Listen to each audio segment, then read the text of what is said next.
everybody, and welcome back to the channel. My name is Brianna, and this is 4 Paws in a Book. I make book and lifestyle related content, so if that's something that you're interested in, make sure that you hit that subscribe button down below. Today, we're going to be talking about some of the best romances that I read this year.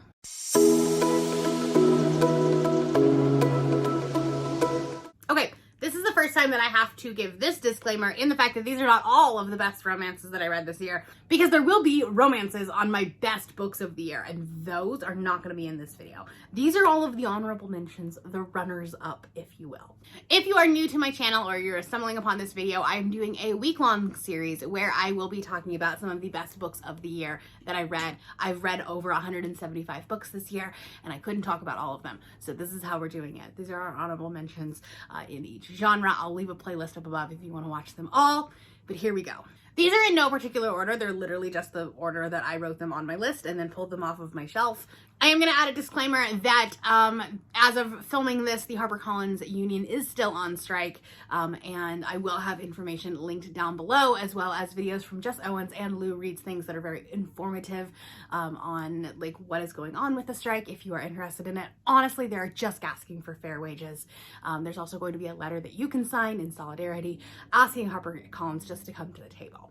The reason I'm going to put this disclaimer out is that there are some Avon and Harlequin titles on here. Now, Avon and Harlequin are technically not part of the union, so they're not on strike. However, they are a Harper Collins imprint, so we're just spreading the information around. With that being said, let's talk about the first one. That is going to be Shipwrecked by Olivia Dade. I did give this 5 stars, but this is the first one of the 3 that's actually not on my best books of the year. That's my least favorite of the 3. And I think it's just because I related to the main characters in spoiler alert and all the feels so much more, just because like I deal with ADHD. And because of that, I related to both of those characters in a really real way. Actually, all 4 of them, let's be honest. This one I did not relate to as much, but I really appreciated some of the conversations that were had. There was a lot of talk of adoption in this.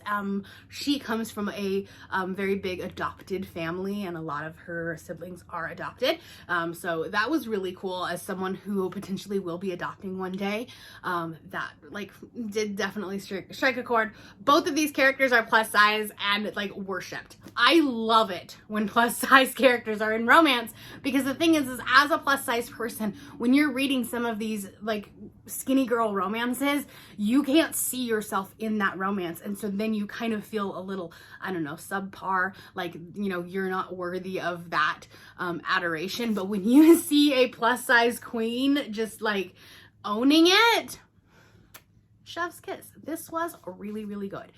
So this is the 3rd book in the spoiler alert series. It's about a group of people that are on a film set for like this alternate version of Game of Thrones, and they all kind of happen simultaneously, so you kind of have to read them in order, unlike most romance books, but this one was really good. Obviously they're all gonna be good. I don't know why I keep saying that. A book that I just recently read was Kiss Her Once for Me by Alison Cochrane. This is a really fun Christmas, New Year's kind of romance, and it's a arranged marriage of convenience with a twist. So this woman has a one-night stand with this other woman on Christmas. She meets her at a bookstore, and they like spend all of Christmas together, and then she leaves. She's gone in the wind. And then the next year, she meets the owner, the owner of the building of the coffee shop that she works in, and they kind of work out that they have to, like, they have this marriage of convenience. She's gonna get money out of it. He will only get his inheritance if he has, like, a wife. Anyway, like, he's gonna pay her, essentially, because she's broke. She needs money. So he takes her back to family Christmas, and who is there? The girl that she had this magical one-night stand with happens to be the guy's sister. What a small world, right? What a coincidence. I actually was really worried about this book for a long time, because like the guy was not a terrible person. Like he was a good guy. And so I was like, well, if we're going to have this romance between these 2 women, like, is he going to get left out in the cold? I think that the author did a really good job with like tying his story in as well, and giving everybody a happily ever after. No one was left outside in the snow. Ha, see what I did there. This was fantastic. There is a lot of anxiety rep. Alison Cochrane does an amazing job with mental health rep. She wrote The Charm Offensive, which I read last year and really, really loved. That mental health rep was amazing. This was a really, really good Christmas romance. If you are still in the Christmas holiday spirit, maybe pick this one up this week. A couple of these books will probably overlap with my most surprising books of the year, and this is one of them. Love on the Brain by Ali Hazelwood. I ended up giving 4 stars. If you have been on my channel for a while, I really did not like The Love Hypothesis. Really, really did not like it. And so I went into this one with so much hesitation. It actually was on my anti-haul. I wasn't going to read it, but then I read all of the Goodreads Choice Awards nominees, and so I had to read it, and I thoroughly enjoyed this. Was it over the top? Absolutely. Was it ridiculous? Yes. If you didn't know, she's vegan. She only mentions it on like every other page, so you might have forgotten. So like the writing's not perfect. There are things wrong with this book, but in comparison to The Love Hypothesis, this was good. The characters were really funny. They had their own personality. They had their own like depth to them, beyond being like fan fiction characters like The Love Hypothesis is. This was fantastic. This is about a woman who works for NASA and a guy who works for NIH, although I might have those two backwards. And they're like academic rivals. They were like arch nemesis in grad school, and they end up having to co-lead this design for helmets for astronauts. And she thinks that he hates her, and like everything that he does, like she attributes to him hating her and not wanting to work with her. And like lo and behold, obviously he doesn't hate her. And then on top of that, there's a little bit of a "you got mail" trope, if you know you know, with a couple of like secret educational DM Twitter accounts. I had a lot of fun with this. I listened to most of it like while on a plane, and I had a good time. This was fun. Next up, I'm putting a fantasy romance on here only because it's very much more romance than it is fantasy, and that's Half a Soul by Olivia Atwater. This is a Regency-style romance with fae and a deal with the devil, or a demon, and a girl selling half of her soul. And this was really, really precious. If you like historical Regency-type fiction, this is very much it. Very over the top, very like dramatic characters, but a lot of like self-discovery and finding out who she really is. I'm really excited to pick up the rest of the series in this, but this was recommended to me from Cal over at Retrieving Books. I read it for the video where I read Cal's favorite books, or books that Cal recommended to me, and I had a good time with this one. Then we have Thank You for Listening by Julia Whelan. This is about an audiobook narrator who used to be an actor, had a really bad accident, and had to, like, part of her face got damaged, so she couldn't act anymore. So she turned to audiobook narrating. And again, with the "you've got mail" trope, a little bit of one. She starts working with this other guy on this audiobook narration. It's a romance. She normally does lit fic, but she ends up working with like the main male romance narrator or something like that. And then they start this like little email correspondence. They start becoming friends.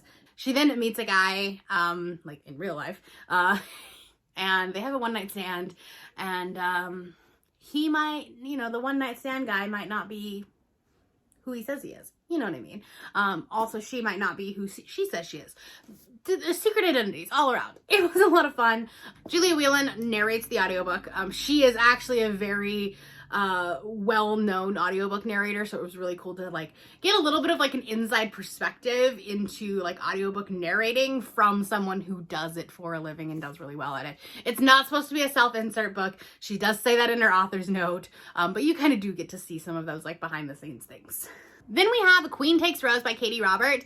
This is a dark mafia romance. This is the last book in the Wicked Villain series that she has, where she kind of takes Disney tales and turns them on their head.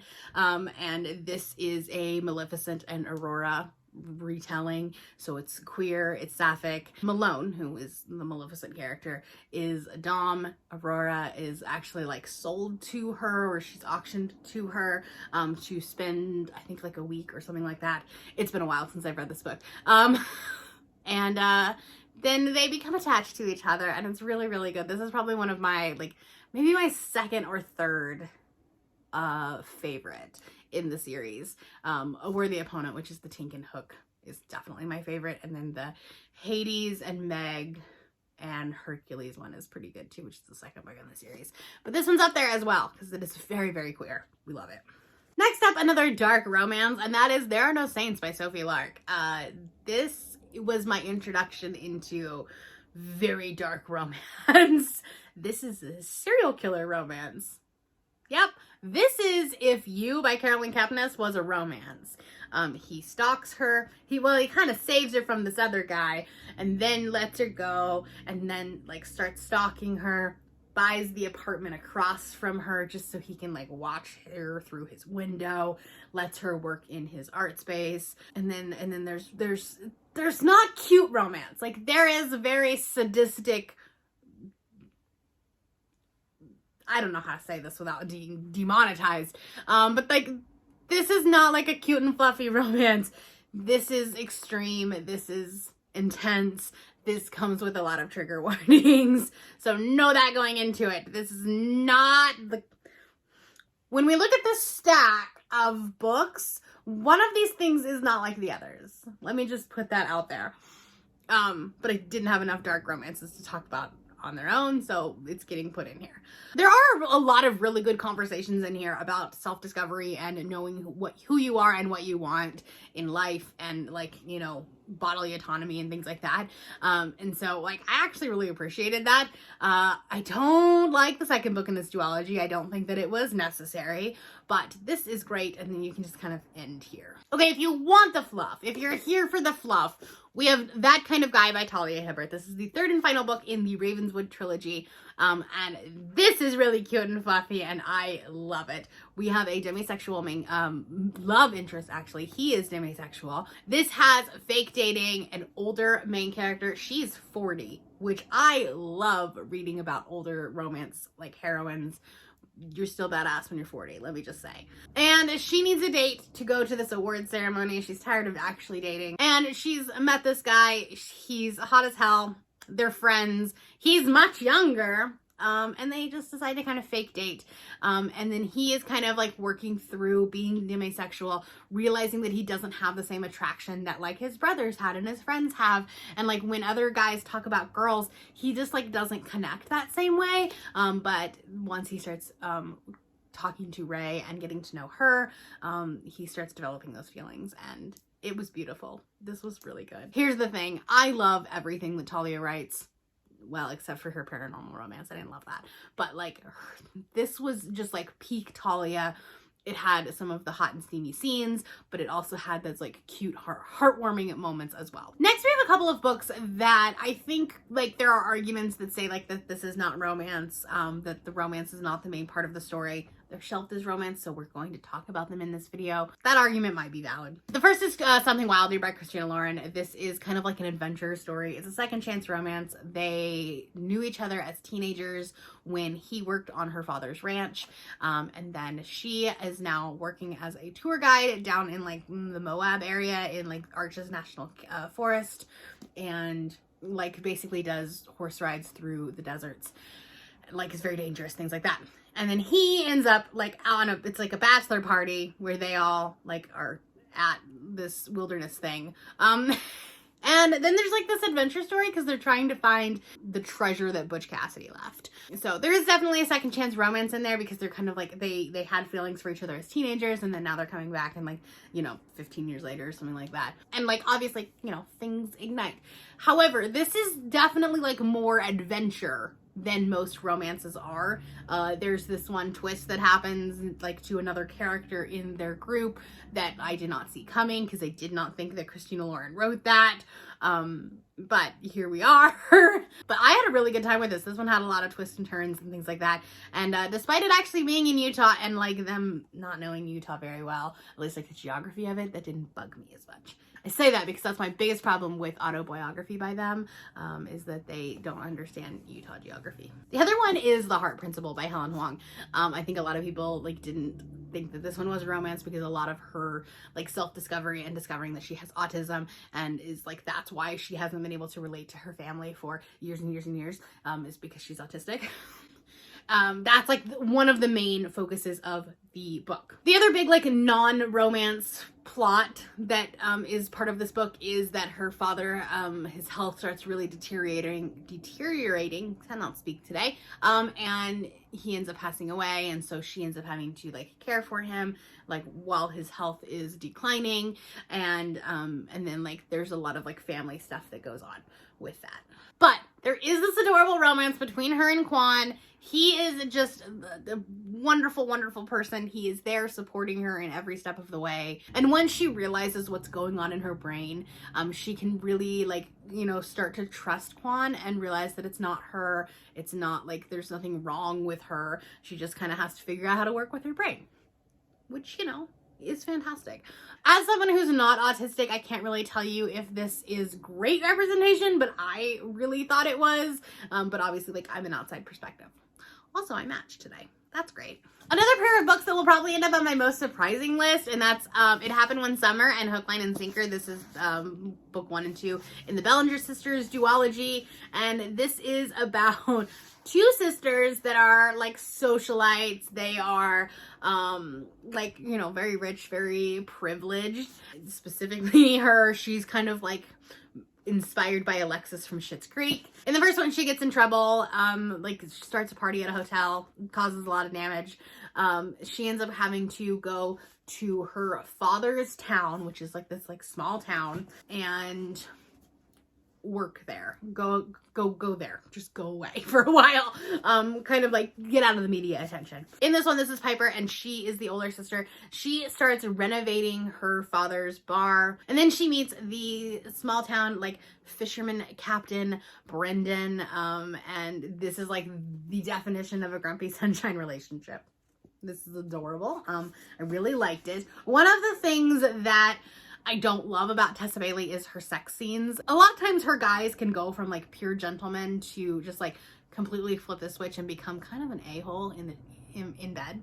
And I don't love that. Like some of the scenes are just a little bit cringe for me personally. Not saying it's bad. A lot of people love them. In this one, I don't think that she did it as much, or if it was done, it was just done better. It was a little bit more of a smooth transition. And then I'm actually in the minority here. I liked Hook, Line, and Sinker more than I liked It Happened One Summer. This one I actually gave 4.5 stars, and it was one of my favorite romances that I read for my Goodreads Choice Awards. And a lot of the reason is because this becomes a friends to lovers. So this is Hannah, and she has met Fox, who is Brendan's friend and like coworker. They met each other in the first book, and in this one happens, I think, like 9 months later. They have been talking the entire year, just texting, even after she goes back to LA. And then she ends up bringing this film set to the little town to finish producing the movie. She is working as an assistant on this movie, and then she gets to like meet back up with Fox. They start back up as friends. They're like, we're not sleeping together, da da da. And then like obviously like there's that mutual pining, that angst. They both really love each other, but they're not gonna do it because they're friends. And that, for me, like, I eat that trope up. I love that trope. Probably because that was my husband and I. Like, we were friends before we started getting together. And so, and you know what? I love that trope. It's God tier for me. So, anyway, both of these books are fantastic. You do have to read It Happened One Summer before Hook, Line, and Sinker. I don't think it'll work quite as well if you don't read them in order. And lastly, I'm going to end with probably my 2 favorite romances that are not going to be on my favorite books of the year. These were very close, though. Very, very close. The first one is Mistakes Were Made by Meryl Wilsner. This is the MILF book of the year. This is about a woman who goes back to her daughter's college town for like family day, meets a woman at a bar, has fun with her, and then the next morning meets her again at breakfast with her daughter because it was her daughter's best friend. And that's how the story kicks off. This was fantastic. This was spicy. This was steamy. This is like kind of taboo. We love a forbidden romance. We love it. And again, this author did a really good job with making sure everyone was happy. There's a really easy way to like end up making the daughter really upset about it, or not liking that, not like, you know, getting mad, acting like a teenager, whatever. the author did fantastic with that, and I really, really appreciated that. And then Written in the Stars by Alexandra Belfier. This is the first book in a trilogy. I've only read the first one. I will be reading the second two in 2023. But this is a sapphic kind of grumpy sunshine relationship with a woman who's very analytical, very logical, very like, you know, works in statistics, right? And then a woman who writes for an astrology blog. Very opposites attract. And they actually end up fake dating because they got set up on a date by one of the girl's brothers. And so then they start like fake dating to get him off of both of their backs because it was like sister and friend. And I just had such a good time with this. It was not very like deep and dark and serious. It was kind of fluffy, kind of light, just a lot of fun. And obviously it has a lot of talk of astrology and things like that. It's set in Seattle, which is one of my favorite places for books to be set in. I just like, you could really feel the atmosphere of that city. That city is like, it's kind of like New York in the fact that like it's kind of a character in itself. I very much enjoy this, and I'm really excited to read the rest of the series, specifically the third one, because it has a pansexual character in it. All right, that was much longer than the other videos have been, but those were some of the best romances that I read this year. Definitely come back at the end of the series where I will be talking about my best books of the year, and there are a few romances on there. If you've been around on my channel, you know what's missing on this list, so you know it's going to be on the best books of the year. Yep, okay. Let me know down in the comments below what some of your favorite romances of the year have been, and we can start a little recommendations thread there. If you're not feeling chatty, you can put a heart, whatever color you want, in the comments. And that's all I have for you today. If you're new here and you have not yet subscribed, there's a little red button that you can do so down below the video. If you want to hang out with me more, the links to my Instagram, Goodreads, Twitter, and my Patreon are linked in the description below. Thank you for watching, and I will see you tomorrow.